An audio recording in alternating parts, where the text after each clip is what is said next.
ভাইরে, দেশ যে আমেরিকার মতো হয়ে গেছে সেটা আমাদের দেশের স্বনামধন্য কিছু মডেল ও চিত্রনায়িকাদের না দেখলে বুঝতেই পারতাম না। আপনারা ভুল শুনেছেন, আমি বলেছি চিত্রনায়িকাদের না দেখলে বুঝতেই পারতাম না। এরা 2 দিনও হয়নি ছোট পর্দায় অভিনয় করা শুরু করেছে। ভাবসাব দেখলে মনে হয় হলিউড বলিউড কাঁপিয়ে এসছে। এদের ভাবখানা এমন যে তারা এখন নর্মাল পানি খাইতেই পারে না, তাদের ঢুকে ঢুকে দুষ্ট পানি লাগে, খাবারের বদলে লাগে উড়ন্ত পাতা।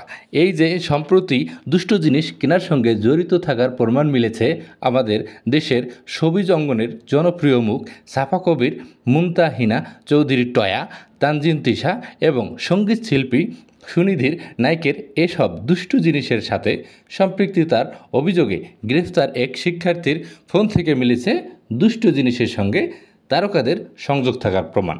সংবাদ মাধ্যমের সূত্র জানিয়েছে, দুষ্টু জিনিস সহ গ্রেপ্তার হওয়া বিশ্ববিদ্যালয় পড়ুয়া এক ছাত্রকে জিজ্ঞাসাবাদে সূত্র ধরে বেরিয়ে আসছে সাফা, জয়া, তিশা এবং সুনিধির নাম রয়েছে।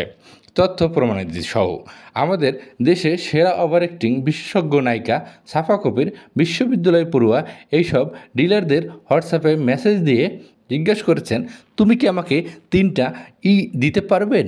আমাদের আরেক অভিনেত্রী নামক কাট পেস্টয়া এদের সংকেতের মাধ্যমে বলেছিল লাগবে 5টা।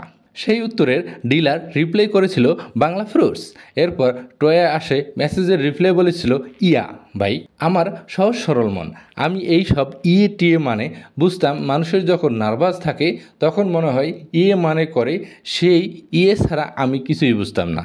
কিন্তু আমাদের দেশে কিছু আল্ট্রা মডার্ন ছিদ্র নায়িকাদের থেকে জানতে পারলাম এটা আসলে কি। বিশ্বাস করেন ভাই, বাংলা মানে আম কাঁঠালকে বুঝতে হবে। তারা যে বাংলা ফ্রুটসকে এত উচ্চ পর্যায়ে নিয়ে যাবে সেটা কল্পনাও করতে পারিনি। তবে এখানে একজনকে খুব মিস করছি। পরিমণির প্রাক্তন স্বামী শরীফুলের রাজের সাথে ডলাডলি করা সানেনা বিনতে কামাল থাকলে বিষয়টা আরেকটু জমে উঠত। কারণ এর আগে সে শরীফুল রাজের সাথে লিফটে 19-20 মার্কা কথা বলে ভাইরাল হয়েছিল। নাটকের জগতে আরেক প্রাক্তন ক্রাশ তানজিন তিশার ভাই, কোনো অশ্লীল কাজকাম হলে তার নামটা সেখানে ইদানিং বেশি থাকে। সে কি এখন নাটকের চেয়ে এ ধরনের আলতু ফালতু কাজে বেশি করে বেড়ায়, নাকি 2 দিন পর পর শোনা যায় প্রেমিকের জন্য নাকি উল্টাপাল্টা জিনিস খেয়ে ওপারে চলে যেতে চায়? কিন্তু এখন বুঝলাম আসলে এসব কিছুই না, মাঝে মাঝে হয়তো একটু ডোজ বেশি পড়ে যায়। আর